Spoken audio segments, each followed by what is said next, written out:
Thanks for tuning in to Blitz today. I'm Brian Carter. We're going to begin the show here at Habersham Central High School. We've got Habersham Central Raiders head coach Don Ledbetter. Coach, we had you on the show last year, and we're happy to have you on again this year. Thanks a lot. I enjoy it. Now, Coach, 14-13 last year was your record, which was the first winning season in a few years for the team. Already you have 14 wins this year, 14-5. Compare last year's team and this year's team. Well, last year's team was comprised of mainly this group right here, particularly the 5 seniors that we have. We lost D. Ellison and Kyle Gunner that were key contributors, and also Jamal Walters and Zach Myers. But last year's team, it was kind of uncharted territory. We started winning some games, had an 8-game winning streak, and it was all kind of new. And we had a very hard time establishing an identity of what we really were about, and it was all just everything was so different. But at the same time, we started to get a little confidence and to have some fun with winning. This year, I think this team has a very firm grasp on who they are and what our identity is, and the way we want to play. Now, a lot of the success so far this year came early on as well. You won a couple of Christmas tournaments. You won at Piedmont College in the Holiday Classic, and then you went on to win the Walhalla Tournament around Christmas time. Talk about both those tournaments and the way your team played, and your feelings on winning those tournaments.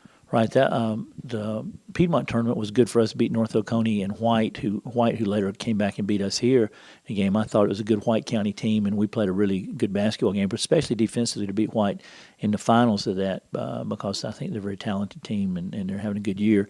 The Walhalla tournament, we had to play 2 really good teams in the semifinals and finals, Walhalla and West Oak, who are both, I think, right now like 15-3 or 15-4. They're both having big years, and both those tournaments really gave us some valuable experience. In the Walhalla game in particular, we played in front of a full house. It was, kind of a hostile environment and really good for us down the road, and I think we grew a lot in both those tournaments.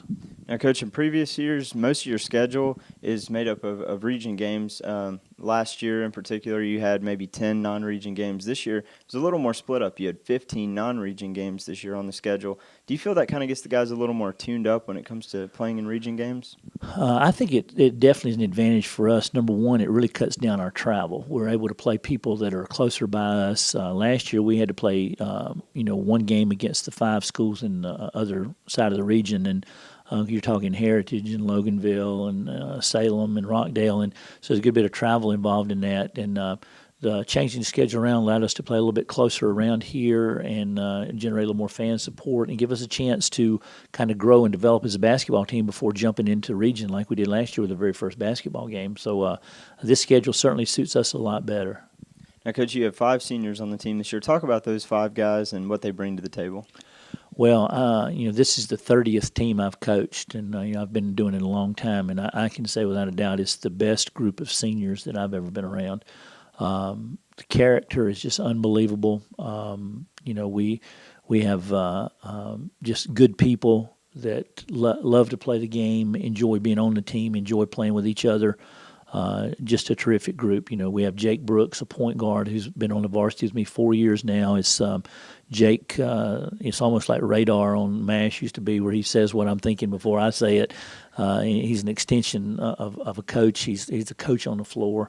And you go right down the list, Jordan Sanders, who's just become a tremendous defender for us and was always a good shooter, good offensive player, but this year just had a tremendous year defensively for us. And then Brian Owen, who's having a great year inside, was leading scorer Friday night against Winder here. I think the toughest kid I've ever coached. I really do. And then Cody Anderson, who is fighting an injury. Cody broke his leg last summer. Terrifically bad ankle sprain, and then ended up having a broken leg with it. And he's not 100% yet. He plays when he can, as much as he can, but his leadership is invaluable. I think probably the best leader I've ever been around since I've been coaching. And then Chaston Howard, who Chaston came to us from Stevens County. We've seen him grow and mature as a person, a basketball player, and just the last 2 weeks especially, he's just been a monster on the boards. Had a big game, got us off to a great start Friday night against Winder. Another guy's a good teammate and just plays so hard. But those 5 guys set an example every day for the rest of our guys and how we want the game to be played and how they need to conduct themselves. And I made the statement yesterday at practice. We practiced in a practice gym and could only use part of it. They had wrestling senior night last night, and we had a great practice. We have not had one practice this year where I left the gym disappointed in the effort or disappointed in the practice, and I think that's a direct tribute to those 5 seniors.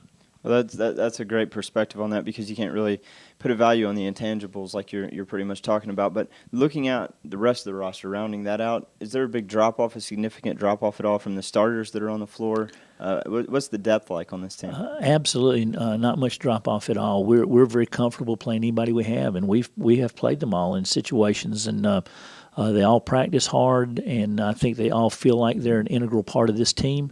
We have 12 guys, and we have 12 guys that at any time could step in and play. Now, obviously, we're not splitting minutes, equally among 12 of them, but we have some kids that are biding their time and looking to get their opportunity to play. But at the same time, foul trouble or injuries, we wouldn't hesitate to play any of them. Well, Coach Ledbetter, we always enjoy having you on Blitz, and thank you for coming on here, and we hope to see you be playing deep into February and even into March also. Well, that would be terrific. We're really excited about what remains, but, we also understand that we're a basketball team that's built on playing good defense, which I think we do, and having great effort, and we can't take any nights off. We have to play every night, and we have 5 games left in the regular season that, we have a possibility to win, but if we don't do what we're supposed to do, we have a possibility to lose all 5 of them also. So I think our kids are very mature in their approach to that, and we understand what's involved for us to be as successful as we can, and we hope that we're going to be playing for a while. Oh, we hope so too, Coach. We're excited about it. And again, thank you for coming on the show today. Okay, thanks a lot. Enjoyed it. No problem. When we come back, we'll be in the studio. We got the Player of the Week coming up next, so stay tuned.